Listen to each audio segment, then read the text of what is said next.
Hey, what's going on? Quis here from Sports Vibes TV. And in this video, I just want to give my thoughts on the Knicks game tonight against the Toronto Raptors. Now, the Raptors, they're coming into the game 0-3. They didn't have a great start to the season so far.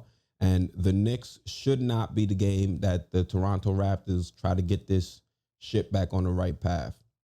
I'm expecting the Knicks to come in with the same amount of energy we saw in the last two games against the Bucks and the Cavs. And I think we're going to be energized by the addition of Austin Rivers. I'm not expecting the New York Knicks to continue to shoot the ball lights out. So to have Austin Rivers come in, who is a player that can create his own shot and be able to shoot, is going to help this offense immensely. Now, the backcourt still is dealing with some other injuries. We have IQ, who's listed as questionable.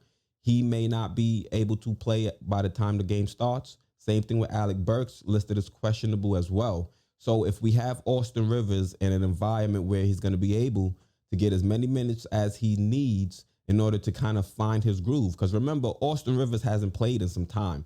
So it's going to take a little bit of time for Austin Rivers to find his momentum and kind of get into the groove.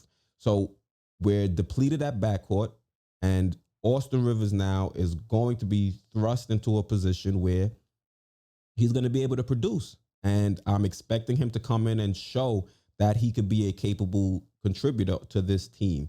There's also some other injuries as well. Obi Toppin, as you guys know, has a strained calf. He'll be unavailable for the game. Frank Nitti, he's also out with a bum knee, which is unfortunate because, I think Frank Nitti was starting to look good in these last couple of games. So to see him be out again with an injury, it's kind of rough.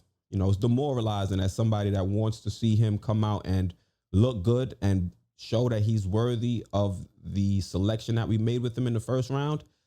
To see him injured once again to start the season is, like I said, demoralizing. But we have to move on. We still have to go out there and play a game tonight. And I think we have enough firepower to beat the Toronto Raptors and not be that team that the Toronto's Raptors come in and try to get right with. We don't need to be that get right team. That's something that we were in the past. And I think the way Tibbs has coached and the way Tibbs has motivated this team, I think those times are behind us and we're turning over a new leaf. So I'm thrilled with what I've seen so far. I'm expecting Julius Randle to go out there and continue to be a dominant force as the point forward. Hopefully that way we can, increase his trade value.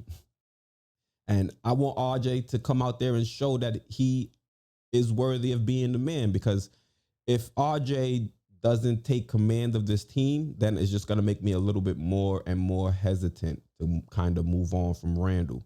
Because like you guys have been saying in the comments, you don't want to take away talent and then have a headless ship.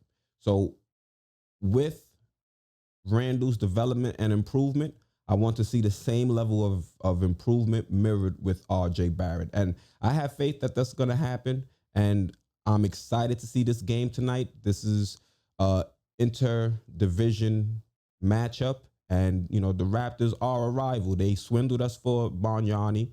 And, we got to pay them back time and time again. So you guys let me know what you think about this game down in the comments. Once again, I'm Quis, host of Sports Vibes TV, and I'm out.